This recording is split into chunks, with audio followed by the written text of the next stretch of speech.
네, 안녕하세요. 치과의사 박창진입니다. 학교 있다 나와서 이제 개인 병원 원장 한 지는 한 5년쯤 된 것 같고요. 치과의사 된 지는 한 30년? 뭐 이렇게 된 것 같습니다. 전공은 사실은 치과 교정과 의사인데, 현재는 주로 깨끗하게 이를 닦고 관리해서 웬만하면 자신의 자연치아 가지고 평생도록 좀 살아보자. 뭐 이런 얘기로 주로 칫솔질 하는 얘기 열심히 하고 다니는 예방치과 얘기하고 있는 치과의사라고 합니다. 양치질이 모든 치아 질환의 원인이라고 하셨는데, 올바른 양치 방법이 이빨을 닦는 게 아니라고요? 칫솔질은 치아를 깨끗하게 닦는 거다. 이거는 아마 초등학교 때 다 배운 건데 이게 되게 잘못된 말입니다. 사실 칫솔질은 치아를 닦는 게 아니고 치아와 잇몸을 닦는 거다. 조금 더 구체적으로 얘기하면 치아와 잇몸의 경계부를 닦는 거다라고 정의하는 게 맞습니다. 이게 이가 잇몸과 딱 붙은 게 아니고요. 약간 떠 있답니다. 그래서 치아와 잇몸 사이에 약간의 홈이 있는데 그 홈 안쪽을 닦는 게 칫솔질입니다. 매우 약한 연조직, 살을 닦는 거다. 그러니까 사실 살살 닦으셔야겠죠. 양치를 너무 오래 하면 안 좋다고 저희가 알고 있기도 한데, 그게 옳은 건지, 또 양치질 시간은 얼마나 적당한지 궁금합니다. 설거지 시간은 오늘 그 그릇에다 뭐 먹었냐에 따라 좀 다르지 않겠습니까? 예, 뭐 깨끗한 거 먹었으면 금방, 뭐 기름기 많은 거 먹었으면 좀 오래. 칫솔질도 사실 매일매일 시간이 조금씩 다를 수밖에 없다는 생각을 합니다. 그런데 시간이 중요한 게 아니고 우리가 살면서 칫솔질하면서 위에 오른쪽 맨 뒤에 어금니가 이제 닦인 것 같아. 그럼 다음 이를 닦아볼까? 이거 다 닦은 것 같아. 다음 이를 닦아볼까? 이렇게 칫솔질을 해본 적은 거의 없는 것 같아요. 그냥 입안에 거품이 막 나면 다 닦았다 이런 생각을 하는 거죠. 설거지하고 똑같습니다. 그렇기 때문에 시간을 정해놓으시기보다는 하나씩 꼼꼼하게 닦으시면 좋겠다라는 생각인데 대략적으로 10분에서 15분 정도는 걸립니다. 올바른 칫솔질 보여주실 수 있어요? 그럼요. 자, 일단 기본적으로 칫솔질을 하자라고 하면 모든 일을 할 때 첫 번째는 도구를 어떻게 잡느냐는 겁니다. 칫솔질 해봅시다 그러면 대부분의 분들이 칫솔을 이렇게 잡습니다. 이렇게 잡는 거죠. 그리고선 막 문지릅니다. 근데 이렇게 해서는 정교한 일을 할 수가 없대요. 사실 우리가 눈에 보이는 것도 아니고요. 눈에 보이지 않는 세균막을 닦는다고 하면 정말로 정교한 일입니다. 이 일을 할 때는 무조건 도구를 연필 잡듯이 잡아야 된다라고 얘기를 하고 있어요. 사실 의과대학이나 치과대학에서도 교과서에 써 있습니다. 도구는 어떻게 잡아야 되냐? 3가지 방법이 있다. 첫 번째는 움켜 잡는 방법. 거의 쓰지 않는다. 두 번째는 이렇게 연필 잡듯이 잡는 방법. 이걸 제일 많이 쓴다. 근데 연필 잡듯이 잡고 정교한 일을 할 때 조금 힘을 주면 여기 손가락이 이렇게 힘이 좀 들어가는 거죠. 요건 그냥 잡는 거, 요렇게 하면 힘을 주는 거. 요런 차이가 있습니다. 근데 칫솔질은 힘을 주지 않고 연필 잡듯이 잡는 겁니다. 이게 1번이에요. 그럼 오늘 저녁부터 바꾸셔야 될 첫 번째는 칫솔을 연필 잡듯이 잡아보자. 이게 1번입니다. 자, 두 번째는요. 우리가 이를 닦을 때 그동안에 어떻게 닦았냐. 치약을 좀 짜셨죠. 그 다음번에는 막 문질렀습니다. 근데 우리가 어디 청소라도 하려고 들면 청소하는 면을 봐야지 닦을 수 있거든요. 그러니까 반드시 칫솔질을 하실 때는 입을 크게 벌리고 칫솔이 닿는 치아를 보셔야 돼요. 여기 내가 닦고 있다. 10번 닦았네? 20번 닦았네? 이제 다음 치아로 가보자. 자, 이 얘기는 입을 크게 벌리고 이를 하나씩 보면서 닦으시라는 얘기입니다. 또 다른 중요한 점 중에 하나는요. 자, 여기에 지저분한 게 있어요. 그럼 이거를 요렇게 문지르시는 게 효율적일까요? 아니면 이렇게 문지르는 게 효율적일까요? 이 나머지 원은 의미 없는 원이죠. 여기서만 움직이면 되는데. 그러니까 칫솔은 정말 조금씩 움직여야 됩니다. 그래서 아주 작은 원을 그리듯이 조금씩만 움직이자. 자, 맨 마지막에가 제일 중요한데 칫솔질은 치아를 깨끗하게 닦는 게 아니고 치아와 잇몸의 경계부를 닦는다고 그랬습니다. 그러면 이를 깨끗하게 닦는다라는 생각보다는 잇몸을 닦는다는 생각으로 칫솔을 이에다 이렇게 대시고 그 다음번에 어떻게 해요? 잇몸을 향해서 살짝 기울입니다. 그래서 잇몸을 닦는다라는 거죠. 자, 모형상에서 한번 보여드려 보겠습니다. 제가 큰 모형을 가져왔는데요. 자, 이렇게 놓고 보시면 자, 우선 첫 번째는 칫솔을 어떻게 잡죠? 연필 잡듯이. 이게 1번입니다. 두 번째는요. 입을 크게 벌리시고. 그렇죠? 어떤 방법이든 간에 다물고 문지르시면 잘 닦을 수가 없어요. 입을 크게 벌리시고 치아를 하나 닦는다고 보십시다. 이 치아를. 그러면 이렇게 바로 대지 마시고 어디를 닦는다고요? 잇몸을 닦는다고 했으니까 잇몸을 향해서 살짝 기울입니다. 그리고 힘주지 마시고 그대로 갖다 대실 거예요. 그리고는 아주 작은 원으로 이를 한 개씩 닦습니다. 동글. 몇 번이나 닦으실 거냐면 그래도 최소한 20번 가까이 닦으셔야 돼요. 그다음에 이를 하나씩 닦는다고 말씀드렸단 말이죠. 그다음에 칫솔을 띱니다. 다음 차에 똑같이 대시고 동글 20번씩 닦으실 거예요. 자, 이런 기본적인 칫솔질의 원칙을 잘 기억하시라고 제가 약자를 알려드리도록 하겠습니다. 자, 첫 번째는 S입니다. S는 소프트의 약자입니다. 부드럽게 닦으시려면 칫솔을 연필 잡듯이 잡고 손에 힘주지 말고 부드럽게 닦아보자. 두 번째는 O입니다. O는 입을 크게 벌리고 닦는 치아를 보자는 겁니다. 청소를 해야 되니까요. 세 번째도 O입니다. 세 번째 O는 이를 한 개씩 닦으시라는 거예요. 두세 개를 한꺼번에 문지르지 마시고 하나씩. 근데 맨 마지막은 D입니다. D는 깊다라는 뜻인데요. 어떻게 해요? 지금보다는 잇몸 쪽으로 칫솔을 깊이 집어넣는다 라고 생각하시고 잇몸 쪽으로 칫솔을 살짝 돌리시라는 거죠. 그래서 이 칫솔질 방법의 이름을 SOOD, 수드라고 합니다. 오늘 방송을 보시고 오늘 참 말 많은 치과의사가 나와서 열심히 떠들었다. 근데 뭐라 그랬나? 첫 번째는 부드럽다고 그랬어. 그래서 내가 부드러운 칫솔을 하나 찾았어요. 연필 잡지 찾고. 그 다음에는 뭘 하시겠어요? 하나씩 보라고 그랬는데 그러면 거울로 이렇게 다가갑니다. 그러고선 이게 한 개씩 닦으라고 그랬지. 그런데 잇몸 쪽으로 깊이 넣으라고 그랬으니까 칫솔을 이렇게 돌려야 되나 보다. 그래서 그거 기억하시라고 약자를 SOD라고 만들어서 알려드리고 있습니다. 한편으로 보면 정말 아무것도 아닌 것 같지만 한번 닦아보시면 처음에는 팔이 아픕니다. 그리고 내가 이 시간 동안 이를 닦을 수 있을까? 이런 생각이 드시는데 일주일이 지나고 열흘이 지나고 한 달이 지나면 뭐가 많이 달라지는 걸 직접 느끼실 수 있을 거예요. 그러면은 그 양치를 하고 되도록 물로 헹구지 않는 게 좋다고 하셨는데 그 이유가 무엇인가요? 일단 우리가 칫솔질은 크게 두 가지의 목적으로 볼 수 있을 것 같아요. 하나는 이제 충치를 예방한다. 다른 하나는 잇몸 질환을 예방한다. 그런데 치약이라는 걸 쓴단 말이죠. 이 치약은 충치 예방과 연관성이 있습니다. 그 치약 안에 있는 불소라는 성분이 약해진 치아를 다시 단단하게 만들어주는 그 역할을 하는데요. 이 불소는 치아에 오랜 시간 접촉할수록 효과가 좋답니다. 그러니까 깨끗하게 닦는 동안 칫솔질 시간이 길면 좋겠죠. 그 다음번에는요. 뱉어내고 물로 헹구지 않거나 음식물이 접촉하지 않는 시간이 좀 길면 치아에 닿는 시간이 길기 때문에 치약 안에 있는 불소에 치아를 복구하는 효능이 훨씬 더 좋아지기 때문에 그렇습니다. 좋은 치약의 경우 거품이 많이 나지 않아서 적정량을 하면은 안 헹궈도 된다 이런 얘기도 해주셨었는데 사실 이제 치약은 왜 쓰냐? 뭘 쓰려고 그러면 목적성이 있어야 될 텐데요. 일단 기본적으로는 치약은 안에 들어있는 불소가 가장 중요한 활성 성분입니다. 그 불소에 의해서 약해진 치아가 다시 단단해집니다. 그 외에는 사실 뾰족하게 필요한 성분이 없어요. 그런데 사람들이 닦을 때 거품이 나야 이게 닦이는 것 같은 느낌이 든다라고 합니다. 근데 논문에서 밝혀진 바와 같이 실제로 거품이 나는 것과 세정력과는 큰 연관관계가 없답니다. 그러니까 굳이 거품 내는 성분을 넣을 필요는 없겠다. 그런데 상업적으로 판매를 해야 되니까 자꾸 그 성분을 넣고 있는 거죠. 특히 그 거품 내는 성분 중에 이름은 좀 어렵지만 SLS라는 성분이 있습니다.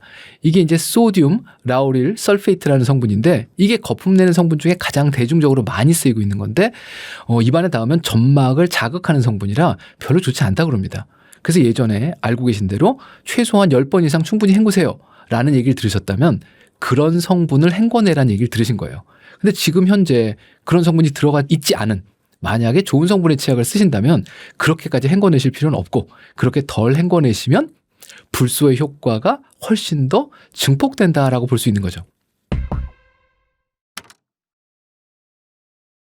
잇몸을 닦기에 적합한 칫솔은 어떤 유형이 될까요? 도구도 상당히 중요합니다. 그래서 일단 지금 있는 칫솔을 한번 보세요. 우선 첫 번째로는 꼼꼼하게 닦으려면 칫솔의 머리가 작을수록 좋습니다. 그래서 보통 권하는 건 자기가 이렇게 손가락을 이렇게 내밀어 봤을 때 자기 손가락의 한 마디 그거보다 더 큰 건 안 좋겠다. 그래서 머리가 좀 작은 걸 골라보자라고 말씀을 드립니다. 그 다음번에 핸들은요. 칫솔 대죠. 대는 연필 잡듯이 잡아야 되니까 뭐처럼 새기면 되죠? 연필처럼요. 그래서 칫솔대를 봤을 때 이건 육각형이네? 이건 팔각형이네. 이렇게 육각형이나 팔각형의 단면을 가지고 있는 아주 평범하게 생긴 칫솔이 제일 좋습니다. 자, 그러면 칫솔의 머리 크기와 대 모양은 결정이 됐어요. 그 다음번에 제일 중요한 데는 보통 우리가 칫솔모라고 하는 부분인데 이 칫솔모는 크게 두 가지 측면에서 보시면 됩니다. 우선 첫 번째로는 땅바닥을 쓰는 빗자루라고 생각하시면 빗자루 털이 땅바닥에 닿아야 쓸립니다. 그래서 끝을 뾰족하게 뽑아놓은 우리가 알고 있는 소위 미세모라는 칫솔은 거의 안 쓸려요. 전혀 안 닦입니다. 그런데 왜 우리가 그걸 쓰고 있냐면 이쑤시개 같이 생긴 게 많으니까 고춧가루 같은 게 빠지는 거예요. 그래서 치아사에겐 고춧가루나 김이나 깨나 이런 거 빼는 거는 이쑤시개라고 부르는 거지 그게 칫솔이 아닙니다. 칫솔은 치아면에 붙어있는 세균막을 닦는 거기 때문에 치아면에 밀착하는 게 중요하고요. 그러려면 칫솔모의 끝부분이 뾰족하지 않은 걸 골라야 된다. 또 다른 거는요. 빗자루에 꽂혀있는 털이 많아야지 바닥에 쓸리겠죠. 그래서 칫솔모가 많은 걸 고르면 좋겠다. 그건 어떻게 보시냐면 칫솔을 내가 이렇게 들여다봤을 때 심어있는 칫솔모 사이사이로 플라스틱이 보이면 안 돼요. 칫솔모가 꽉 차 있는 걸 고르셔야 됩니다. 그리고는 그 칫솔모 하나하나가 정말 가느다래서 잇몸에 닿았을 때 상처를 주지 않아야 되는 거죠. 그러면 칫솔모가 가느다란 게 많이 꽂혀 있는데 끝부분이 뾰족하지 않은 거 요걸 고르시면 되는 겁니다. 칫솔을 얼마 주기로 교체하는지도 많이 궁금해 하시더라고요. 그 칫솔의 교체 주기는 참 많이 물어보시는데 일단 기본적으로 빗자루의 교체 주기가 비슷합니다. 털이 벌어지면 버리시는 거예요. 그러면 칫솔은 끝부분에 날이요. 예를 들면 요렇게 생겼으면 여기 부분으로 닦는 거죠. 이렇게 쭉 붙어 있으면 얘가 요만큼 벌어지면 바꾸시는 거예요. 이렇게 벌어질 때까지 쓰시는 게 아닙니다. 끝이 조금 벌어지면 바꾸시는 건데 만약에 어떤 칫솔을 쓰시든 간에 3개월 이내에 그 정도가 벌어진다고 하면 힘주고 계신 거예요. 근데 이 칫솔은 부드러운 걸 쓰라고 그랬더니 일주일만 지나도 털이 다 벌어졌어. 이거 못 쓰겠어. 이런 분들이 가끔 계세요. 만약에 칫솔 털이 안 벌어졌으면 그 힘을 누가 받았을까요? 치아나 잇몸이 상하는 겁니다. 그러니까 차라리 내가 힘줘서 막 문지르는 경우는 칫솔이 망가지는 게 나아요. 근데 이제 저희 치과에서 칫솔질 정말 깨끗하게 하셔서 6개월이 되도록 스케일링할 치석이 하나도 안 생기시는 분들, 이런 분들이 보통 치과에서 가장 많이 하시는 말씀. 원장님, 제가 이 칫솔 쓴 지 6개월 됐는데 칫솔 털이 그대로인데 그냥 써도 돼요? 이런 분들 입안이 제일 깨끗합니다. 무슨 얘기냐면 힘주지 않고 부드럽게 쓰면 6개월 동안 칫솔모가 거의 변하지 않는다는 거예요. 그럼 쓰시면 돼요. 그런데 힘줘서 문지르시면 금방금방 벌어집니다. 교체 주기는 가급적이면 3개월 이내에는 털이 벌어지지 않았으나 위생상의 목적으로 바꾸신다. 이걸 목표로 삼으시면 좋겠습니다. 가장 많이 또 궁금해 하시는 게 전동 칫솔이 좋냐, 그냥 일반 칫솔이 좋냐, 이 어떤 게 더 나은가요? 올바른 방법으로 쓰면 전동 칫솔이 좋습니다. 그런데 그 올바른 방법이라는 게 참 어려워요. 전동 칫솔 쓰시는 올바른 방법에 대해서 누구한테 배워보신 적이 있으세요? 거의 없거든요. 그러니까 막 돌아가는 도구나 막 움직이는 도구를 입안에 넣고 이리저리 움직이면 그 빠르게 움직이는 전동의 흠에 의해서 잇몸이나 이가 다칠 수도 있으세요. 그래서 오늘 칫솔질 방법에 관련된 얘기를 말씀드렸는데 연필 잡듯이 잡고 절대로 힘주지 말고 이에다 갖다 대고 아주 작은 동그라미로 동글동글 움직일 건데 잇몸을 향한다고 그랬죠. 자, 이 전체 과정에서 동글동글하게 움직이는 것만 내가 안 하는 겁니다. 그럼 어떻게 해요? 힘주지 말고 이에 갖다 대고만 있고 한 개씩 닦을 건데 잇몸을 향해야 된다. 이 원칙은 똑같아요. 그리고는 올려만 놓는 겁니다. 그러면 하나당 보통 한 3초 정도 머무르시면 돼요. 그러면 하나, 둘, 셋. 그 다음에 어떻게 해요? 칫솔을 띄어서 다음 차에 또 하나, 둘, 셋. 띄어서 또 다음 차에 하나, 둘, 셋. 그런데 우리나라 사람들이 성질이 급해가지고 주면 그 전동 칫솔을 가지고 이렇게 문지르고 다닙니다. 이러면 사실은 치아가 심하게 마모되거나 그럴 수도 있어요. 그래서 전문가들이 전동 칫솔은 위험할 수도 있어요 라고 얘기를 드리는 건 올바른 방법으로 사용하지 않았을 때 내가 손으로 문지르는 것보다 훨씬 더 큰 위해작용을 만들 수 있어서 그렇습니다. 올바른 방법이면 내가 움직이는 것보다 더 효과적으로 치아를 닦을 수 있는 게 전동 칫솔인 것은 분명히 맞습니다. 그러면 전동 칫솔은 보통 타이머가 되어 있는데 이거를 그 시간 내에 안에 끝내는 게 좋은 건가요? 저도 전동 칫솔을 쓰는데요. 이게 전동 칫솔의 방식이 두 가지가 있습니다. 하나는 동그란 머리를 가지고 있는 게 돌아가는 방식이 있죠. 사실 얘는 돌아가지가 않아요. 어떻게 움직이냐면 요렇게 왔다, 요렇게 갔다, 왔다 갔다 왔다 갔다 하고 있는 게 우리 눈에 보이는 돌아가는 것처럼 보이는 겁니다. 다른 방식 하나는 정말로 우리가 칫솔질하는 것처럼 이렇게 칫솔털이 움직이는 거예요.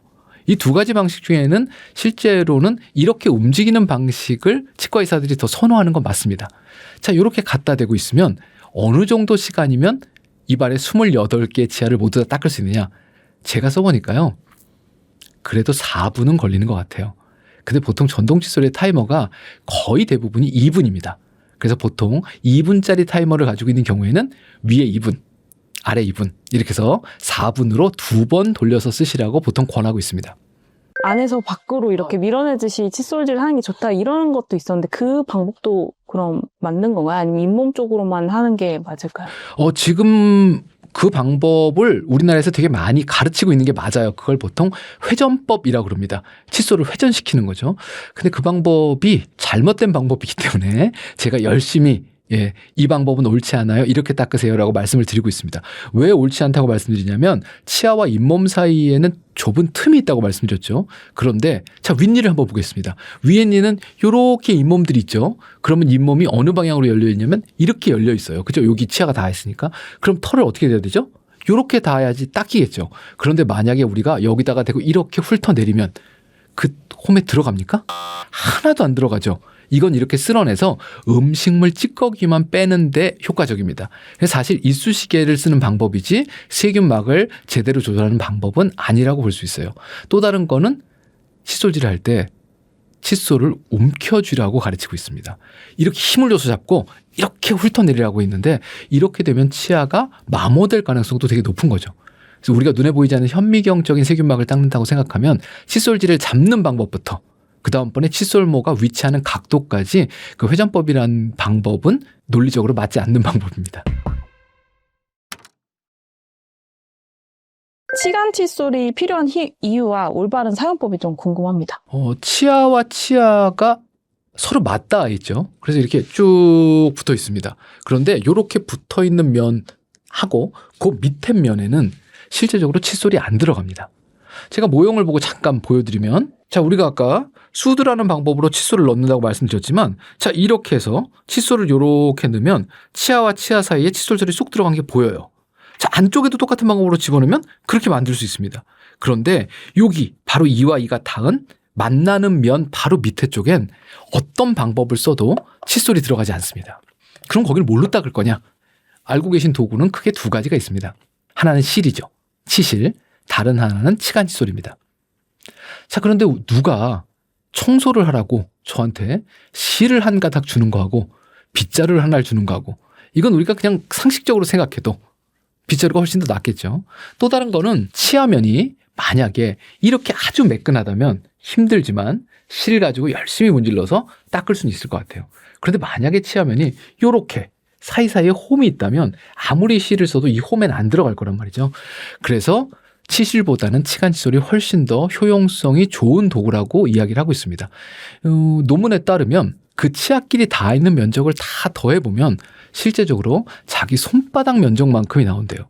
그러면 우리가 칫솔질을 하고 치아 사이를 닦지 않았으면 이 손바닥 면적만큼의 세균이 입안에 남아있는 상태입니다. 그러니까 반드시 치간 칫솔을 사용하셔야 됩니다. 그 칫솔질이나 치간 칫솔을 사용하는 게 치아 사이에 낀 눈에 보이는 무언가를 빼내거나 제거한다라고 생각하시는 분들이 있지만 실제적으로 잇몸 질환 예방을 위해서는 그런 음식물 찌꺼기를 빼는 게 아니고 치아면에 붙어있는 세균막의 조직화된 구조를 흐트러뜨리는 겁니다. 우리 치아 표면에는 세균들이 그냥 붙어있는 게 아니고요. 서로들 엉겨 붙어서 사회구조를 만들고 있답니다. 어깨동무하고 있는 거하고 똑같은 거죠. 예, 그런데 이 어깨동무하고 있는 세균들을 칫솔이나 치간 칫솔이 이렇게 막 흔들어 놓는 겁니다. 한 마리도 제거하지 않아도 돼요. 이렇게 흔들어 놓고 나면 얘네들이 다시 낱낱이 세균이 된답니다. 이 어깨동무하고 있지 않은 세균들은 병원성 물질을 만들지 못한답니다. 그러니까 낱낱이 있는 오합지졸들은 실제적으로는 병을 만들지 못한다는 거예요.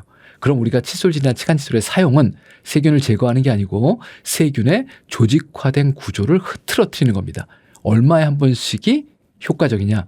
최소한 하루에 2번, 12시간에 한 번씩은 들어가서 세균막을 흔들어 놓고 나온다. 이런 컨셉이 사실은 칫솔질과 치간 칫솔 사용의 올바른 의미라고 보시는 게 맞아요. 이 치간 칫솔을 제대로 쓰면은 치석도 제거가 되는 걸까요? 일단 기본적으로 치석은 너무 오래된 음식물 찌꺼기와 세균의 부산물 같은 것들이 굳어서 돌이 된 겁니다. 그 치석은 집에서 떼실 방법이 전혀 없습니다. 칫솔로도 안 떨어지고요. 치간 칫솔로도 안 떨어지고요. 그래서 치과에서 반드시 치석을 떼야 되는데 그걸 보통 우리가 치석 제거술, 스케일링이라고 부르지 않습니까? 그런데 매일매일 청소를 하면 치석이 생기지 않을 수 있죠. 그러니까 생긴 치석은 치과에 가서 깨끗하게 제거받는 치료를 받으시고 그 이후부터는 치석이 생기지 않도록 매일 노력하시는 게 올바른 방법입니다. 그런데 또 치간 칫솔 하면 이빨 사이가 벌어질 수도 있다 이런 걱정도 많이 하시더라고요. 그냥 걱정이세요. 자, 이 사이가 벌어지는 거는 잇몸이 내려가서 삼각형 구멍이 뚫리는 겁니다. 그럼 고민을 한번 해봐야 되죠. 잇몸은 왜 내려갔죠? 염증 때문에요. 염증 때문에 뼈가 녹은 겁니다. 염증은 왜 생겼죠? 그 자리에 세균이 붙어 있어서 안 닦아서 그렇습니다. 그러니까 닦아서 잇몸이 내려갈 일은 없어요. 그런데 사이즈가 작은 치간 칫솔을 가지고 이쑤시개 쓰듯이 이렇게 쑤시고 이렇게 쑤시고 막 이렇게 쑤시다 보면 외상이라는 거에 의해서 다쳐서 내려갈 수 있습니다. 그런데 올바른 방법의 치간 칫솔 사용은 구멍에 딱 맞는 사이즈를 쓰는 거예요. 그 딱 맞는 사이즈를 쓰면 한 번만 넣었다 뺍니다. 그대로 들어갔다가 그대로 나오면 끝이에요. 그렇기 때문에 외상에 의해서 잇몸이 내려갈 가능성은 전혀 없고요. 또 다른 거 하나는요. 완벽하게 치아 사이가 닦이니까 잇몸이 내려갈 가능성은 없어진다고 볼 수 있는 거죠. 그럼 만약에 치간 칫솔을 써서 피가 나면 이게 그만해야 되는 신문가요? 아니면 그래도 계속 해야 되는 거? 보통 우리가 염증 반응이라고 얘기하면 잇몸이 붓는 거예요. 그리고는 빨개지고요. 그리고는 칫솔질하거나 아주 심한 경우는 뭘 먹을 때 피가 납니다. 이게 다 염증이에요. 치간 칫솔이 들어갔다 나올 때 피가 나는 건 염증입니다. 결국은 그 자리가 안 깨끗하다는 거거든요. 그럼 결국 치간 칫솔을 넣었다 뺐을 때 피가 나면 염증이다. 그럼 어떻게 해요? 조금 더 닦아야 되죠. 하지만 막 쑤시시면 안 된다고 그랬습니다. 오늘 피가 났어요. 그리고는 칫솔질을 다음날 열심히 하고 또 다음날 저녁에 치간 칫솔을 넣었다 뺐어요.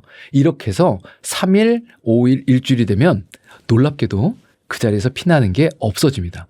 염증이 낫는다는 얘기예요. 그러니까 피가 난다고 놀라지 마시고 매일 치간 칫솔을 하루에 한 번은 꼭 쓰시면 좋겠다라는 생각입니다. 물론 내가 잘못 써서 잇몸을 찔러서 피 나는 얘기는 아닙니다. 예, 부드럽게 들어갔다가 제 사이즈로 제 방향으로 나왔는데도 피가 나면 그 자리는 염증이라고 생각하시고 매일매일 도망가지 마시고 그 자리를 더 열심히 닦으셔야 됩니다. 방금 말씀하신 것처럼 하루에 한 번 정도만 쓰면 되는 건가요? 올바른 크기, 적절한 크기의 치간 칫솔 쓰시면 하루에 한 번만 넣었다 빼는 한 번의 동작이면 충분하다 그럽니다. 방금 계속 올바른 크기를 말씀해 주셨는데 어떤 칫솔을 어떻게 치간 칫솔을 골라야 하는지 보여주시면서 좀 설명해 주실 수 있을까요? 자, 치간 칫솔을 선택할 때는요. 우리가 목적을 좀 알아야 되는데 치아면에 밀착해서 세균막을 깨끗하게 닦아주면 좋겠는 겁니다. 그럼 가운데 철사는 되도록이면 없으면 좋겠죠. 그래서 철사가 가느다란 걸 고르시는 게 좋습니다. 그 다음번엔요. 털이 가늘고 길면 좋습니다. 이 가늘고 긴 털들이 치아 사이 공간에 들어가서 꽉 차면 쫙 닦으면서 밀고 지나가거든요. 그래서 보통 털이 짧은 건 제가 우스갯소리로 치간 칫솔이 아니고 그건 털 달린 이쑤시개요 라고 말씀을 드리는데 그런 것들은 음식물만 밀어낼 뿐이지 세균막을 닦기는 상당히 어렵습니다. 치간 칫솔이 사이즈가 국제 표준으로 나와 있습니다. 크기가 정해져 있어요. 이건 어떻게 정하냐면 요 구멍에 치간 칫솔을 넣었을 때 뻑뻑한 느낌이 나게 마찰력이 느껴진다. 그럼 넌 1번이야. 이게 무슨 얘기냐면 그 구멍에 들어갔을 때 꽉 차는 느낌이 나야 이게 맞는 사이즈입니다. 제가 지금 작은 정도의 사이즈와 아주 큰 사이즈를 한번 갖고 와봤는데요. 이렇게 보시면 이렇게 두 가지의 사이즈가 있습니다. 하나는 매우 가느다랗고 하나는 매우 큽니다. 그래서 보통 치과의사나 치과위생사 같은 전문가가 사이즈를 정해주지 않는다면 내가 사이즈별로 좀 늘어놓고요. 이거 한번 넣어봐요. 이거 너무 헐겁다? 그럼 다음 사이즈를 꺼내서 또 넣어보고 또 다음 사이즈를 꺼내서 넣어봐서 이 정도면 뻑뻑해라는 느낌이 드는 치간 칫솔을 고르시면 됩니다. 보통 앞니, 어금니, 윗니 뭐 이렇게 여러 가지의 치아들 사이 공간들이 사실 사람마다 다 조금씩 달라요. 그리고 한 사람에 있어서도 차이가 있습니다. 그러니까 하나의 크기를 가지고 모든 치아를 다 닦으실 수는 없어요. 보통 최소한 2개 내지 3개는 내가 사이즈별로 놓고 쓰게 되는 경우가 제일 많습니다. 제일 좋은 건 치과의사나 치과위생사 같은 전문가들의 처방 같은 걸 받으시는 게 제일 좋긴 하죠. 어느 정도의 느낌이냐? 이걸 넣어도 되나? 이게 너무 뻑뻑한 것 같은데? 괜찮을까? 이렇게 뻑뻑한 느낌이 드는 사이즈가 맞는 사이즈입니다. 넣었다 뺐다 이렇게 확 훌렁훌렁, 그죠? 이렇게 되는 건 밥풀을 밀어내는 털 달린 이쑤시개와 같은 거지 사실 치간 칫솔이라고 보기 어렵습니다. 그럼 요거는 또 어느 주기로 교체를 좀 하는 게 좋을까요? 치간 칫솔을 하루에 한 번 쓰시는 거니까 내가 쓰고 깨끗하게 물에 헹궈가지고 잘 말렸다가 다음날 또 쓰시면 돼요. 그런데 치간 칫솔을 요렇게 들어보니까 털이 숭숭 빠졌다. 치간 칫솔은 털이 빠집니다. 왜냐하면 철사에 이렇게 묶어놓은 거니까요. 예, 털이 숭숭 빠졌거나 혹은 철사가 이렇게 집어넣었다가 휘었어요. 휘어서 우들두들하거나 이럴 땐 바꾸셔야 돼요. 근데 올바른 방법으로 잘 써서 이게 휘는 거 없이 쓰신다. 그러면 대략적으로 아주 짧으면 일주일에서 열흘, 오래 쓰면 한 2주? 뭐 이런 정도는 쓰시는 것 같아요. 네, 치간 칫솔도 그 올바른 사용법 모양으로 좀 보여주실 수 있을까요? 자, 이쪽을 보시면 여기에 구멍들이 보입니다. 하나, 둘, 셋. 큰 구멍들이 보이는데 이분이 이제 잇몸이 좀 내려간 분이죠. 자, 여기다 제가 치간 칫솔 한번 넣어보겠습니다. 자, 이렇게 놓고 보시면 치간 칫솔 집어넣을 때는 넣고 막 이렇게 쑤시시는 게 아니고 올려만 놓습니다. 이 사이에다가. 그리고 동글동글 하다 보면 치간 칫솔이 들어가는 길을 이렇게 찾아요. 들어간 것 같다. 그러면 이 방향대로 그대로 밀어넣었다가 그대로 빼실 건데 지금 정도면 치간 칫솔이 매우 헐거운 겁니다. 자, 이거보다 한 사이즈 큰 걸로 보겠습니다. 이게 좀 크죠? 자, 놓고 똑같이 동글동글해서 넣어봐요. 여기 들어갔어요. 이 길을 찾아가는 겁니다. 그대로 밀었다가 그대로 뺍니다. 여긴 조금 마찰력이 느껴지지만 누가 꽉 잡고 있는 것 같은 느낌이 없어요. 다음 사이즈는 이만한 사이즈입니다. 자, 이걸 한번 넣어보겠습니다. 여기도 구멍을 찾아요. 들어간 것 같아요. 이 상태로 밀면 뻑뻑하게 들어가네 하는 느낌이 있습니다. 이런 정도로 꽉 차는 느낌이 있게 치간 칫솔이 들락날락 해야 이게 제대로 된 세정이 일어납니다. 그래서 치아에 넣어봤을 때 뻑뻑한 느낌이 들어. 대신 내가 힘으로 찾아서 억지로 쑤셔 넣는 게 아니고 치아 사이에 있는 공간, 길을 찾아서 들어간다라는 느낌으로 천천히 부드럽게 밀어 넣으셔야 제대로 된 방법으로 치간 칫솔을 사용하는 거다. 이렇게 말씀드릴 수 있을 것 같아요. 요즘에 워터픽이라고 물을 이제 수압을 세게 해서 하는 그거나 또는 그거를 치간 칫솔 대용으로 쓸 수가 있을까요? 일단은 안 됩니다. 제가 단적으로 말씀드리는 예는 이런 거예요. 세차장에 가셔서 차가 매우 더러운데 처음으로 우리가 물총을 주지 않습니까? 고압 세차건을. 물을 막 뿌려요. 그럼 지저분한 게 다 떨어진 것처럼 보이잖아요. 그런데 차에 가서 이렇게 문질러 보면 떼국물이 쭉 흐릅니다. 결국은 솔질하지 않으면 물로 아무리 뿌려도 겉에 부분에 있는 덩어리만 떨어지는 거예요. 그 물 나오는 세정기요. 물 세정기라고 하는 것은 치아사에 낀 음식물 찌꺼기만 빠질 뿐이고요. 치아면에 붙어있는 세균, 막은 전혀 건드리지 못합니다. 그러니까 그 물청소실 시간에 한 번이라도 더 칫솔이 닿게, 치간 칫솔이 닿게 하시는 게 올바른 방법입니다. 치아나 잇몸은 좀 마모된다는 인식이 있어서 한번 망가지면 좀 끝이라는 생각이 드는데 이렇게 칫솔질을 잘하면 다시 회복될 수도 있는 건가요? 안타깝게도 내려간 잇몸뼈가 다시 올라오진 않습니다. 하지만 오늘 칫솔질을 바꾸면 오늘 내려가던 그 잇몸 막을 수가 있는 거죠. 그래서 올라오진 않겠지만 현재 잇몸 질환의 진행을 충분히 막을 수 있습니다. 우리가 보통 뭐라고 그러냐면 뿌리 끝에 3분의 1이라도 그 뼈가 건강하면 자신의 치아를 지킬 수 있다고 그럽니다. 그런데 그 3분의 1이 남는 동안, 3분의 2가 없어지는 동안 내가 과연 어떻게 관리했는가? 그럼 오늘부터 방법을 바꾸시면 남아있는 내 잇몸뼈를 지킬 수 있는 거죠. 그리고 아까 살짝 말씀해 주셨는데 그 치약은 딱 그 한 가지 목적만 있다고 하셨잖아요. 그래서 그럼 좋은 치약을 고르려면은 어떤 걸 좀 확인하는 게 좋은지. 일단 치약 선택에 있어서 1번은 이 치약이 효과가 있느냐입니다. 효과는 불소가 함유되어 있느냐라는 거죠. 치약의 사용 목적은 단 하나입니다. 충치 예방. 그래서 내가 최근에도 가서 충치 치료를 했어. 자꾸 치석이 생겨서 6개월에 한 번씩 스케일링을 하고 있어. 이 얘기는 입안의 음식물 찌꺼기를 완전하게 잘 닦아내지 못하고 있다는 얘기하고 같습니다. 충치의 발생 위험이 높다라고 하는 거죠.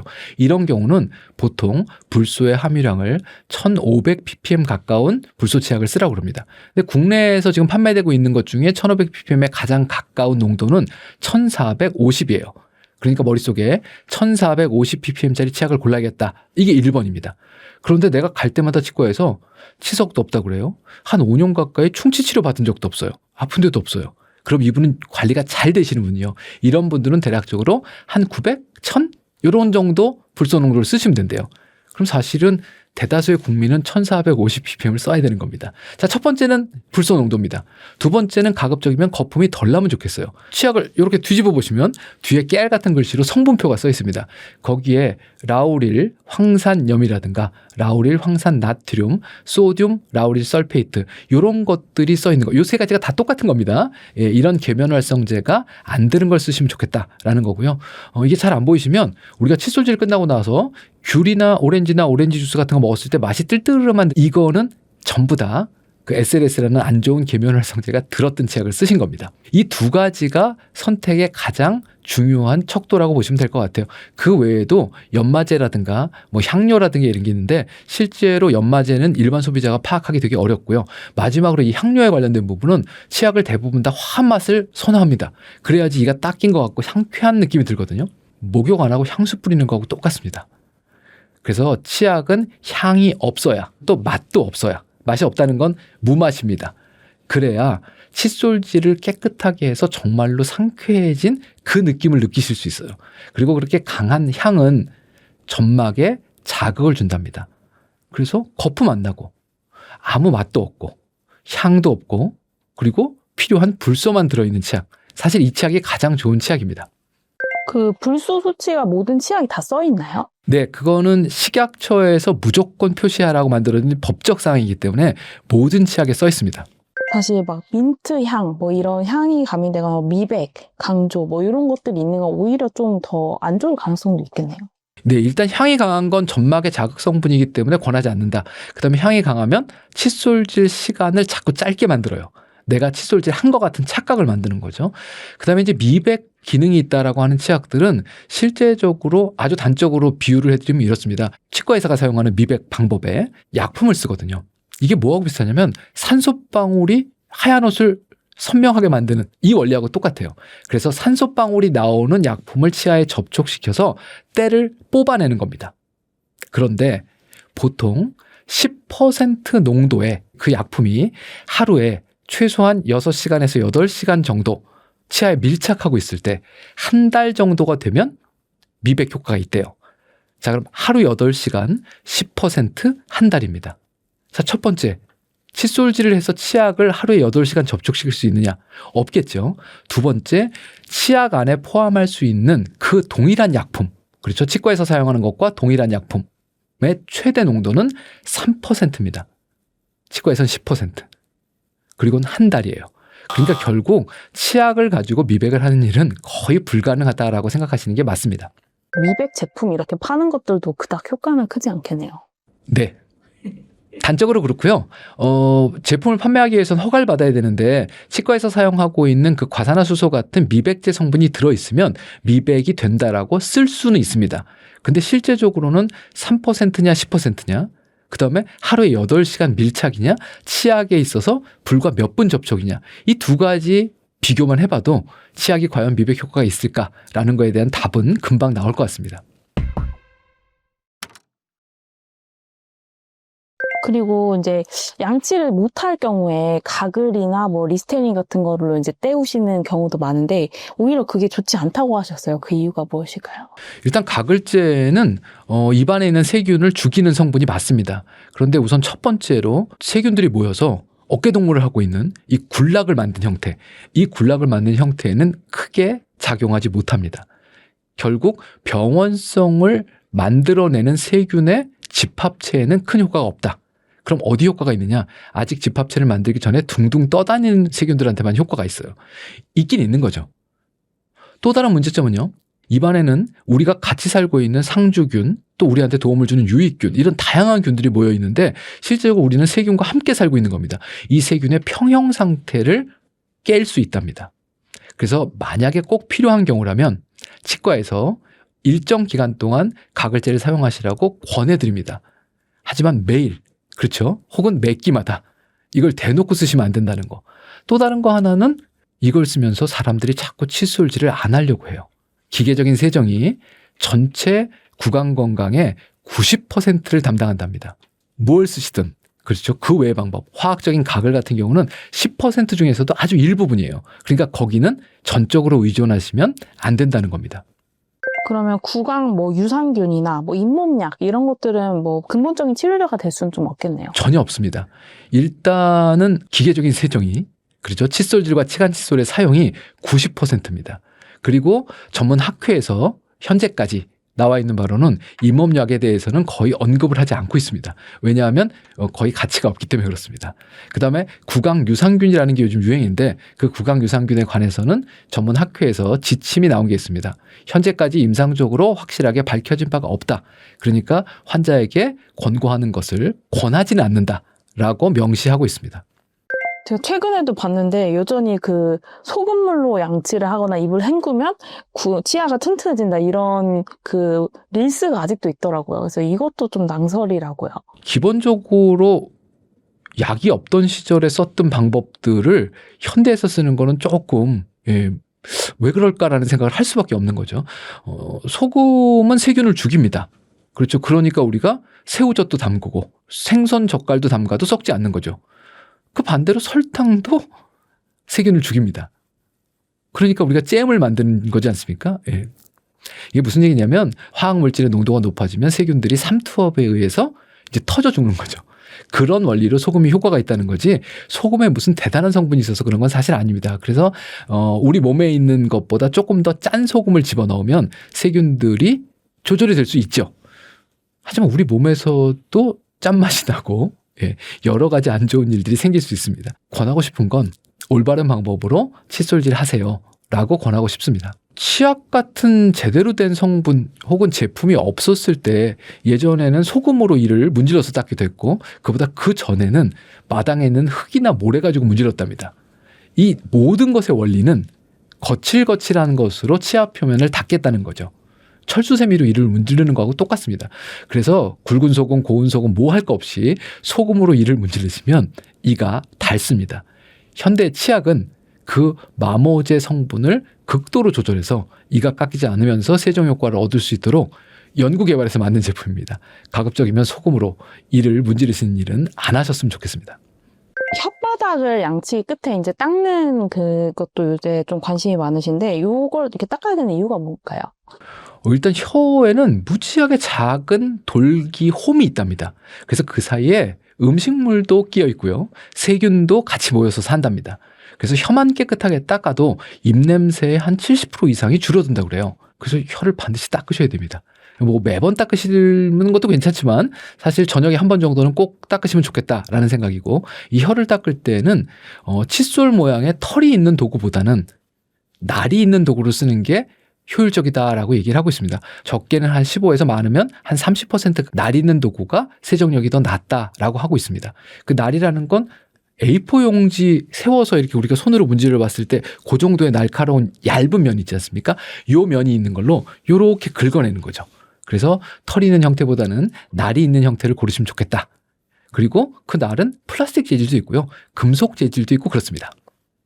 그럼 혀 클리너 제품을 좀 사는 게 좋겠네요. 네, 그건 반드시 쓰라고 합니다. 저희 치과에서도 첫날 환자분들한테 칫솔질 설명드릴 때는 1번은 칫솔, 올바른 도구, 올바른 방법. 2번째는 혀 세정기. 요 2가지만 처음에 쓰시라고 그래요. 이게 숙달되셔서 큰 덩어리의 면적들을 깨끗하게 관리하시면 그 다음번에 치간 칫솔 쓰시라고 말씀드립니다. 입 천장을 닦으라는 말도 있던데 입 천장도 좀 세척이 필요한가요? 사실 입 천장, 그다음에 뺨 안쪽 이런 데는 닦으실 필요는 없어요. 왜 그러냐면 그 부분에는 겉에 부분이 상피라고 하는 조직인데 우리가 때밀거나 각질 떨어지는 것처럼 입안에서도 정기적으로 세포들이 떨어져 나갑니다. 그러니까 그 상피 위에 붙어있던 세균들도 같이 떨어져 나가는 거죠. 그래서 그 부분은 굳이 닦으실 필요 없는 부분입니다. 그 자연 치아로 오래 살기 위해서 제일 중요한 게 또 습관 성형일 것 같아요. 근데 치아를 망치는 음식들 좀 어떤 게 있는지 궁금합니다. 일단은 충치를 만드는 건 산 성분이라고 합니다. 그러니까 산이 안 좋은 거죠. 그 산은 전구물질이라고 얘기하는 게 당입니다. 결국은 당분이 입안에서 분해돼서 산을 만들고 산이 치아를 파괴한다. 그럼 당분과 산성이 제일 안 좋은 거죠. 자, 산성은 뭐가 있을까요? 제일 잘 알고 계시는 산, 탄산이 있습니다. 그리고 그 외에 오렌지 주스에 들어있는 거예요. 구연산이라는 게 있습니다. 대부분 상업적으로 판매되고 있는 음료에는 모두 다 산이 인위적으로 첨가되어 있습니다. 그러니까 그런 음료수 적게 드시면 좋겠죠. 또 다른 건 당분인데요. 잘 아시지 않습니까? 당분이 많은 건 음료수입니다. 그렇죠. 대부분 다 당을 포함하고 있어요. 그래서 안 좋은 건 뭐 탄산음료를 포함해서 모든 병에 들어있는 음료수는 좋지 않다. 그 외에 정말 강산을 입안에 집어넣는 분들이 있어요. 이게 건강에 좋대. 그래서 아침마다 레몬을 짜서 드신다든가 무슨 레몬수를 정기적으로 마신다든가 이런 경우는 정말로 치아가 정말 깜짝 놀라고 끔찍할 정도로 녹아서 부식이 돼서 없어집니다. 그래서 당분과 산성에 대해서 오늘 한번 고민해 보시면 좋겠다. 그리고 한번 써보시면 좋겠다는 생각도 들어요. 아침에 내가 뭘 먹었어? 그런데 이걸 얼마 동안 먹었어? 그러면 이건 성분이 뭐야? 당이야, 산이야? 자, 직장인분들 같은 경우는 하루 종일 무언가를 입안에 넣고 계시는 분들도 있어요. 그게 보통 텀블러에 들어있는 음료입니다. 아메리카노는 괜찮아. 난 설탕을 안 넣어. 근데 드립커피집이나 이런 데 가보면 예가체프 에디오피아 뭐 이런 거 있지 않습니까? 거기 뭐라고 써있죠? 산미가 강하다라고 써있습니다. 커피는 산성입니다. 오랫동안 차에 접촉하면 강산은 아니지만 이에 손상을 줄 수 있어요. 그런데 이걸 하루 종일 입안에 넣고 계시는 건 안 좋은 습관인 거죠. 그래서 내가 이걸 언제 먹기 시작했나? 얼마 동안 입안에 넣고 있었나? 그런데 이 성분은 뭔가? 이렇게 한 일주일 정도 식단표를 한번 쭉 써보시면 이런 것들을 좀 피해야겠다. 이건 좋지 않은 음식이구나. 이런 것들이 스스로도 판단되지 않으실까 싶습니다. 그래서 좀 빨대를 쓰면 좋다 이런 얘기도 있더라고요. 빨대를 써도 치아에 안 닿지 않습니다. 내가 빨대를 써서 넘기면 커피 맛을 전혀 못 느끼실 거예요. 그러면 물을 먹는 것과 커피를 먹는 것과 차이가 없을 텐데 굳이 커피 마실 일은 없는 거죠. 다른 것도 마찬가지입니다. 그래서 치아에 조금 덜 닿을 수는 있으나 사실 이게 침에 섞여 있고 이런 것들이 우리가 입맛을 다시거나 그럴 때 치아 사이사이로 들어가는 겁니다. 그래서 가급적이면 오래 드시지는 않았으면 좋겠다는 생각이에요. 그리고 너무 자주 드시지 않았으면 좋겠다는 생각입니다. 혹시 원장님께서 좀 기피하는 절대 안 먹는 음식 이런 게 있을까요? 치아 관리를 위해. 없습니다. 네, 맛있게 먹고 잘 닦으면 됩니다. 대신 안 좋은 음식을 대놓고 드시지는 않았으면 좋겠다는 거예요. 아침마다 탄산음료를 한 캔씩 먹는다. 제로니까 괜찮아. 이런 거라든가 저녁 때는 디톡스를 위해서 항상 레몬즙을 짜 마신다든가 이렇게 매일 정해놓고 안 좋은 음식을 드시는 것 외에는 매일 즐겁게 맛있게 드시고 닦으시면 됩니다. 그러면 바로바로 양치를 하기 어렵다면 물로만 헹구는 것도 좀 도움이 될까요? 됩니다. 예. 하지만 큰 덩어리의 음식물 찌꺼기만 나올 뿐이지 세균막을 전혀 못 건드리기 때문에 칫솔질을 대체할 수는 없습니다. 그러니까 잘 닦으시는 게 좋은데 사실 국제 표준이 올바른 방법으로 칫솔질 한다면 하루에 2번 닦으면 된다는 거예요. 아침에 1번, 저녁에 1번. 저녁은 시간이 되니까 꼼꼼하게 좀 닦으실 수 있겠죠. 아침에는 예를 들어서 출근이 너무 바쁘시다 그러면 전동 칫솔 쓰세요라는 걸 권하기도 합니다. 그러면 4분이면 손으로 닦는 10분에서 15분의 효과를 얻을 수 있으니까 오전엔 전동 쓰시고 저녁 때는 명상하듯이 하나씩 한번 닦아보시고 이렇게 되면 낮 시간 동안에 가글을 쓰시거나 물로 헹궈내실 이유는 그렇게 크진 않을 거라는 생각이에요. 그럼 이게 막 먹자마자 즉시 닦아내고 이러지 않아도 하루에 2번 잘 닦으면 되는 건가요? 예, 그렇습니다. 먹은 직후에 칫솔질을 하는 건 되게 오래전에 실험 논문에서부터 나온 얘기인데 그냥 인터넷에서 재밌으니까 사람들이 쓰고 있는 것 같아요. 탄산음료 먹은 후에는 뭐 일정 시간 지난 후에 칫솔질을 하라든가 밥 먹고 즉시 양치를 해야 되든가 이게 일부분은 다 맞는 얘기입니다. 그런데 이제 밥 먹고 즉시 양치를 한다는 딱 하나만 말씀을 드려보면 예로 입안에 들어가면 음식물이 부패되기 시작한답니다. 그럼 거기서부터 산이 나와요. 첫 숟갈 입안에 들어갔을 때부터 그 일이 생깁니다. 그러니까 내가 다 먹고 난 다음에 그죠? 15분, 20분 동안 밥 먹고 난 다음에 즉시 닦는다는 게 즉시가 아니란 얘기예요. 가급적이면 음식물 찌꺼기가 오래 남지 않도록 식사 후에는 이를 닦으시는 게 분명히 맞습니다만 너무 시간이나 이런 거에 강박을 가지실 필요는 없다라는 생각입니다. 그리고 스케일링에 대해서 여쭤보고 싶은데 스케일링을 받으면 좀 피가 나고 이가 시려가지고 양치를 좀 꺼리게 되는 경우도 있더라고요. 자, 치과에 갔는데 스케일링을 해야 된다. 이걸 이제 우리말로 바꾸면 치석을 제거해야 된다라는 겁니다. 치석이란 건 너무나 오랫동안 안 닦아서 그 자리에 음식물 찌꺼기하고 세균 부산물이 딱딱하게 굳은 거예요. 때가 낀 거죠. 그런데 집에서 닦을 수가 없어요. 자, 치아 표면 위에 그런 게 붙어 있으면서 잇몸뼈가 내려갑니다. 염증으로 인해서. 그러면 잇몸이 내려가고 나면 잇몸뼈와 잇몸살에 덮여 있어야 할 뿌리 부분이 드러난 거예요. 그 드러난 뿌리에 지금 뭐가 덮여 있죠? 지저분한 치석이 덮여 있습니다. 그래서 이 치석을 떼어내는 거죠. 자, 떼어내고 나면 일단 첫 번째로는 그 치석이 붙어 있던데 인접했던 잇몸의 염증 때문에 피가 날 수 있어요. 치료 과정 중에 피가 나는 거죠. 그 다음번에 치과에서 정말 깨끗하게 닦아주는 과정 중에 뭐가 드러나죠? 내 노출된 뿌리가 공기 중에 드러납니다. 이때 시큰시큰한 느낌이 들 수 있어요. 자, 그렇게 해서 깨끗하게 청소가 끝났습니다. 그럼 이제는 집에 가서 찬물을 먹으면 실입니다. 왜 실이냐면 쓰레기에 덮여 있었던 내 몸의 표면이 드러났기 때문에 그렇습니다. 그런데 조금 시린 걸 참고 그 자리를 깨끗하게 닦으시면 그 깨끗한 치아 표면에 침이 닿습니다. 그 다음번에 치약이 닿습니다. 침에 있는 칼슘, 그 다음번에 치약에 있는 불소가 그 노출된 뿌리 표면을 다시 단단하게 만들면서 시린 게 없어집니다. 그런데 시리다고 해서 그 자리를 안 닦으시면 그거보다 훨씬 더 빠르게 쓰레기가 덮이면서 시린 게 없어집니다. 그럼 그 다음번에 또 잇몸이 내려갈 거고 또 시린 부분이 늘어날 거예요. 그러니까 스케일링을 깨끗하게 받고 나신 후에는 그 표면이 깨끗하게 유지될 수 있도록 조금 시리지만 꼼꼼하게 잘 닦으셔야 됩니다. 많이 시리시면 아까 말씀드린 불소 치약을 그 치아 뿌리 표면에 살짝씩 바르고 주무시는 것도 방법 중에 하나예요. 저희가 이해하기로는 그냥 일반적으로 스케일링은 그냥 어떤 조치이고 뭔가 잇몸 치료는 치료다 이렇게 구분해서 알고 있는 경우가 많은데 사실은 그게 다 하나의 과정이라고요. 네, 보통 우리가 치과 안에 전문의라는 게 있습니다. 그중에서 이제 치주과 전문의라고 하는 건 치아 주변을 치료하는 사람입니다. 그 치아 주변을 치료하는 건 대부분 다 잇몸을 치료하는 거죠. 자, 이렇게 잇몸을 치료하는 거, 그게 바로 잇몸 치료죠. 그 잇몸 치료의 첫 번째는 치아면에 붙어 있는 이물질을 제거하는 행위입니다. 이걸 보통 우리가 치석 제거, 스케일링이라고 합니다. 결국 스케일링은 잇몸 치료입니다. 이건 예방이 아니에요. 잇몸 치료를 합니다. 그런데 잇몸 안쪽에 깊은 데까지 치석이 있어요. 그런데 지금 그 잇몸 안쪽까지 기구를 깊이 집어넣으면 아플 것 같아요. 그래서 마취를 조금 하고 깊이 집어넣어서 스케일링을 좀 해보자 라고 하는 것들을 보통 일반인들이 잇몸 치료라고 보통 부르고 있습니다. 결국 두 가지가 거의 같은 치료인데 깊이에만 차이가 있다라고 보시면 될 것 같고요. 이 잇몸 치료의 영역 중에는 또 다른 게 있습니다. 이 오랫동안 지저분한 것들이 치석이 이에 붙어 있으면 이물질에 의해서 내 치아 표면도 손상이 된답니다. 그러니까 떼어내서 끝날 문제가 아닌 거죠. 손상된 치아 표면이 문제가 됩니다. 그래서 이 부분까지, 내 치아의 일부분까지 제거하는 치료도 있습니다. 이거는 치아의 뿌리 부분을 깨끗하게 닦는, 이것도 잇몸 치료의 일종입니다. 그 다음번에 이 치석이 닿아 있었던 잇몸 살이 있겠죠. 이 부분에도 염증이 있으면 조금 끔찍하지만 그 염증 있는 잇몸을 조금 도려내기도 해요. 이것도 잇몸 치료의 일종입니다. 하지만 여러분들이 알고 계시는 대부분의 잇몸 치료는 깊은 스케일링이다.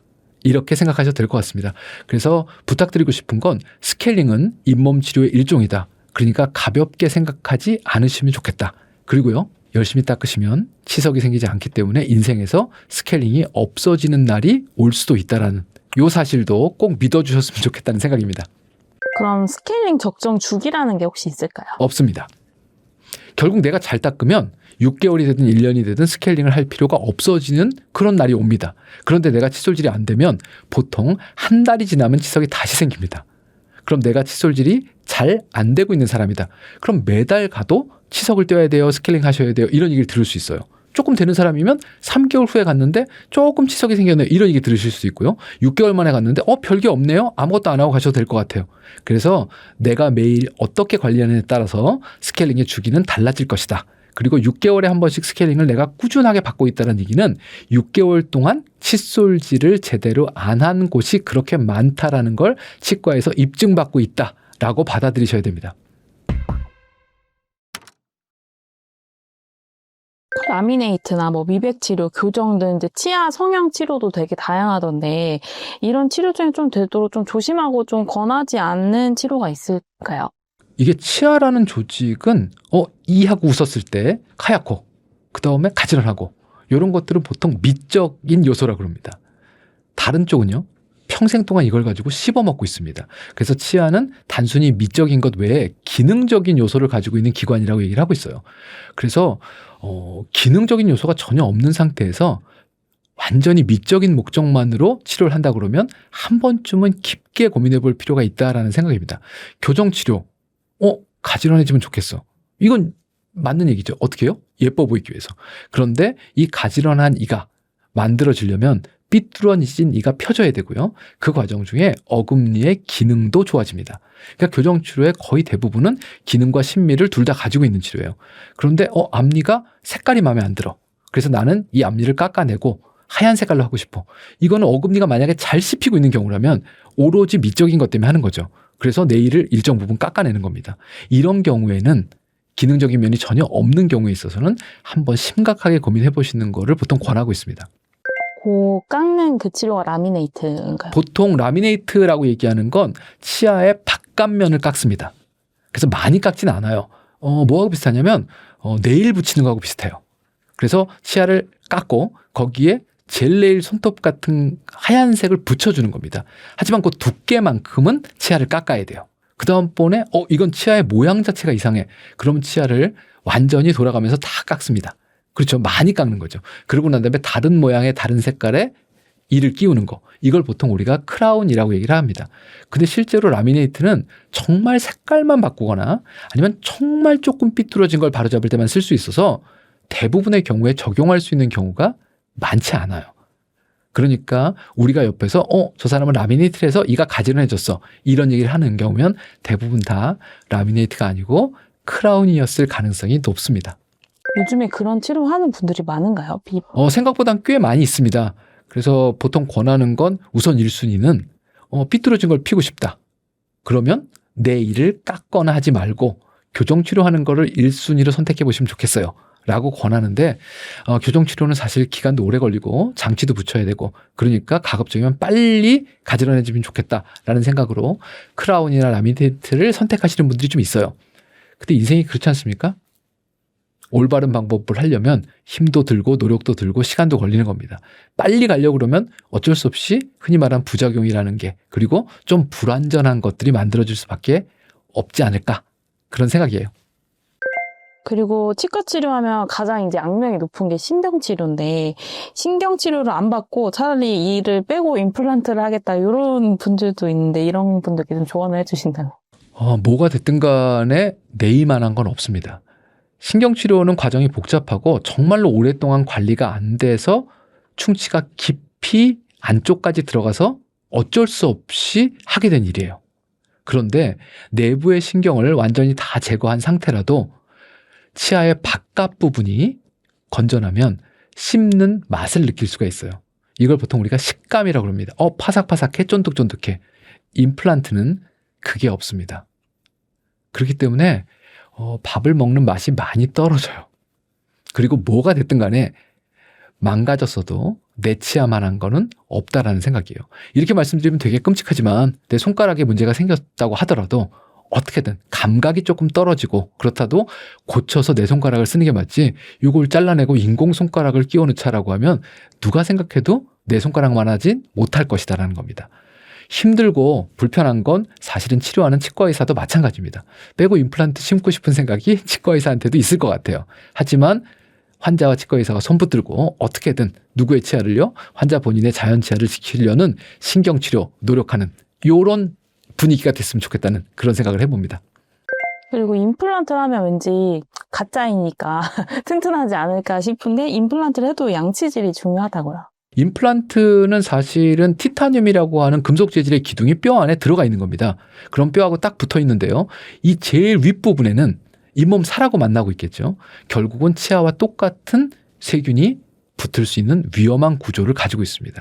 그래서 임플란트 머리는 닦으실 필요가 없겠지만 살과 닿아 있는, 잇몸과 닿아 있는 그 부위를 깨끗하게 닦지 않으시면 내 치아가 망가지는 속도보다 더 빠른 속도로 잇몸뼈가 망가집니다. 그러니까 관리하지 않으시면 임플란트도 내 치아하고 똑같이 빠질 수 있는 구조물이다라고 생각을 하셔야 돼요. 인공물질이라고 평생 동안 꼼짝 않고 그 자리에 있는 그런 상황이 절대로 아닙니다. 그리고 그 살악류는 좀 빼는 게 좋다고 하셨어요. 그 이유가 뭔가요? 일단 사랑니는 몇 가지의 경우가 있는 것 같아요. 우선 첫 번째는 완전히 뼛속에 쏙 들어있는 경우입니다. 아무도 몰라요. 엑스레이를 찍어봤더니 뼈에 덮인 저 속에 있어요. 자, 이 경우는 나이가 현재 40이 넘었다. 50이 넘었다. 이런 경우면 그동안에도 뼛속에서 별 문제 없이 살았는데 앞으로 별 문제가 없을 것 같다. 그러니까 1년에 한 번 정도 엑스레이 찍어가면서 별 문제 안 일으키는지 데리고 살아보자. 보통 이렇게 얘기합니다. 그런데 이 이가 문제를 일으키는 건 뭐냐면 치아 머리 부분에 얇은 막이 있는데요. 뼛속에 들어있을 때 치아 머리와 얇은 막 사이에 물이 차기 시작하면 물주머니가 풍선 불듯이 불어납니다. 그러면 그 물주머니에 의해서 앞에 치아에 뿌리가 녹아서 없어진다든가 아니면 뼈가 녹아서 없어지는 일이 생길 수 있어요. 가능성입니다. 다 그런 게 아니고요. 하지만 그 가능성을 알면서 데리고 살아야 될 이유는 별로 없는 거죠. 그래서 가능성을 줄이기 위해서 예방적으로 발치하는 게 좋겠어요. 라고 말씀을 드려요. 두 번째 경우는 사랑니가 뼈에 묻혀 있는데 일부분이 입 바깥으로 나온 겁니다. 근데 나온 게 보이는 경우도 있지만 안 보이는 경우가 더 많대요. 그럼 누가 덮고 있어요? 잇몸 살만 덮고 있는 겁니다. 뼈 바깥으로 나왔는데 내 눈으로 보이진 않아. 이런 경우가 덮고 있는 잇몸 속으로 음식물이 들어가서 사랑니 있는 자리 같은데 여기가 부었어요.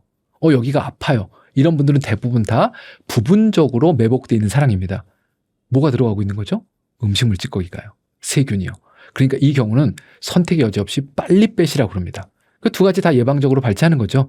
그리고 나머지 하나는 사랑니가 정말로 앞에 어금니처럼 기가 막히게 나와서 이게 첫 번째 조건입니다. 두 번째 조건은 위에 사랑니나 아래 사랑니가 서로 만나서 기능을 하고 있을 때 이때는 잘 닦으면서 쓰시면 됩니다. 그런데 이런 경우가 극히 드뭅니다. 그러니까 대다수는 사랑니를 예방적으로 빼시는 게 좋겠고 가급적이면 빨리 어렸을 때 미리 빼는 게 예방이다라고 할 수 있습니다. 그리고 치과 치료하면은 이제 다들 걱정하는 게 내가 받는 치료가 과잉 진료가 아닐까? 이런 걱정을 많이 하는데 이런 거에 대해서 좀 조언이나 팁을 주실 수 있을까요? 상당히 어렵습니다. 예. 왜냐하면 어느 치과에서 어떤 진단이 일어나는지를 제3자가 판단하는 건 거의 불가능한 일이에요. 그런데 치과 의사도 사람인지라 얘기를 들어보면 이 사람의 얘기가 맞는 얘기인가 논리적으로 납득이 되는 건가 충분히 판단할 수 있다는 생각입니다.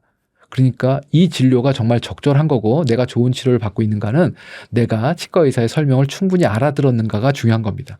그래서 비용이 얼마 들 건가 혹은 이 치과 의사가 어느 대학을 나왔나 이런 거 들여다보지 마시고 이분하고 얘기해서 누구야? 치과 의사와 얘기해서 병원에 있는 상담실장이라든가 이런 사람과 얘기하는 치과를 피하시고 치과 의사가 충분히 설명하고 그 설명을 내가 충분히 납득하고 동의할 수 있는 치과를 찾으시는 게 필요하고요. 그렇다 보면 첫날은 가서 치과의사 얘기만 좀 들어보고 오고 이 사람은 내가 납득할 수 없는 얘기인 것 같아. 그리고 자꾸 무언가 치료를 강요하는 것 같아. 그럼 다른 데 가봐야 되죠. 그래서 몇 군데 다니시면서 치과의사의 사람 됨됨이나 이런 것들을 보실 필요가 있다는 생각입니다. 그렇게 돼서 좋은 치과의사를 만나면 사실 평생 동안 정기적으로 다니면서 내 주치의로 삼을 수 있으면 그게 가장 안전하고 마음 편하게 건강관리 받으실 수 있는 길이라는 생각입니다. 그리고 그 치아 하나의 가치가 1,000만 원에 달한다는 말씀을 해주셨는데 이게 어떻게 그렇게 큰 금액이 되는지 설명해 주시면 좋을 것 같아요. 이제 법원에서 나오는 서류 중에 그런 게 있습니다. 치료비 추정서 이런 게 있어요. 이게 무슨 얘기냐면 예를 들어서 누구랑 싸워서 앞니가 하나 빠졌어요. 그럼 이 사람한테 얼마나 물어주면 될 것 같아요? 라는 게 필요하겠죠. 이때 치과의사한테 물어봅니다. 그럼 이 사람 앞니가 하나 빠졌는데 나이는 몇 살이고 이 사람이 죽을 때까지 이 앞니 빠진 걸 가지고 어떻게든 해놓고 살아야 되지 않습니까? 그래서 여러 가지가 연관성이 있어요. 치아의 위치가 어디냐? 이 사람의 나이는 몇 살이냐? 그다음에 직업은 뭐냐? 이런 다양한 것들을 가지고 치료비를 추정합니다. 이 추정하는 방식은 여러 가지가 있는데 대략적으로 추정에 따라서 적게는 한 1,000만 원에서 많으면 한 3,000만 원까지도 나온다라고 얘기를 하고 있어요. 물론 이게 세월이 흘러가면서 시대가 바뀌면서 치료비 추정하는 방식이 달라졌지만 그래도 현재까지는 그래도 치아 하나는 1,000만 원쯤 될 것이다 라고 생각을 하고 있습니다. 그리고 치아 건강이 전신 건강이랑 연결됐다고도 하셨는데 왜 그런 건지. 우리 몸에 혈관이 열려 있는 데는 한 군데도 없대요. 왜 그러냐면 혈관 속으로 세균이 직접 들어가면 그 세균들이 피를 타고 온몸을 돌아다닌답니다. 그럼 심장에도 가고 뇌에도 가고 잘못하면 사람이 죽을 수도 있대요. 그래서 우리 몸의 혈관이 열려 있으면 안 되는 겁니다. 그러면 피나면 어떻게 해야 돼요? 빨리 지혈을 해야 되는 거죠. 왜냐하면 세균이 그 안으로 들어가면 안 되니까요. 그런데 염증 상태의 잇몸 안쪽은 혈관이 완전히 열려 있답니다. 근데 우리나라 국민의 대부분이 잇몸 질환을 가지고 있대요. 그럼 결국 국민 대부분이 혈관이 열려 있는 채로 살고 있다는 얘기입니다. 그 잇몸 세균과 그 잇몸 세균이 만든 염증 물질이 피를 타고 온 몸을 돌아다닌다는 겁니다. 뇌졸중과 연관성이 있답니다. 치매와 연관성이 있고요. 당뇨병, 고혈압, 심장질환, 그리고 신장질환, 이런 전신질환과 잇몸 질환이 밀접한 연관관계가 있답니다. 그래서 건강하게 살려면 몸 안으로 들어가는 세균의 입구를 관리해야 됩니다. 여기가 바로 잇몸이에요. 그래서 치과의사는 충치 치료하고 임플란트 심는 사람이 아니고 전신 건강에 입구를 지키는 사람이라고 얘기를 하고 있습니다. 그리고 그 입구는 매일매일 본인이 스스로 닦아서 관리해야 되는 거죠. 건강하게 살려면 치매 안 생기고, 그 다음에 심장질환 없이 1순위로 내가 할 수 있는 가장 쉬운 일, 칫솔질입니다. 저서 제목처럼 자연 치아를 오래 유지하는 게 좋다는 이제 그 말씀 많이 해주셨는데, 선생님께서 보신 환자분 중에 자연 치아 유지를 가장 오래 하신 분, 그 환자분의 나이랑 좀 사례를 좀 얘기해 주실 수 있을까요? 그러게요. 전체 치아를 다 자신의 치아로 가지고 계신 분도 있고, 일부분을 자연 치아로 유지하신 분도 있고, 뭐 경우에 따라 많이 다르겠지만 그냥 기억에 남는 분은 제 기억으로는 70 조금 넘으신 것 같아요. 예, 그런데 모든 치아가 30대 같습니다. 크게 떼우신 데도 없고 잇몸 뼈 높이도 거의 제자리에 있습니다. 그 얘기를 들어보니까 젊으셨을 때부터 한 번 이를 닦으면 20분씩 닦으셨다고 그러더라고요. 그러니까 정말 꼼꼼하고 세밀하게 관리하셨고, 그러다 보니까 잇몸뼈가 유지됐다라고 볼 수 있습니다. 잇몸뼈는 나이가 든다고 없어지거나 내려가는 뼈가 아닙니다. 나이가 들었다는 얘기는 관리 안 된 세월이 길었다라는 겁니다. 오늘부터 마음을 잡고 닦으시면 지금 있는 내 치아, 자연 치아 죽을 때까지 유지할 수 있습니다. 사실은 그동안 여러 방송이나 유튜브 등에서 짤막짤막하게 칫솔질의 중요성에 관련된 얘기를 드렸고, 또 방법에 관련된 얘기도 드렸습니다. 오늘도 그렇고요. 예. 조금 더 쉽게, 그리고 좀 자세하게 여러분들이 보시라고 사실 책을 좀 쓴 게 있습니다. 그래서 관심 있는 분들은 책도 사서 한번 읽어보시면 좋겠고요. 그 다음에 영상 속에서 칫솔질하는 방법 조금 더 꼼꼼하게 보시고 매일매일 내 치아, 자연 치아를 살린다라는 심정으로 명상하듯이 저녁 시간 칫솔질로 마무리하시면 좋겠다는 그런 바람입니다. 감사합니다.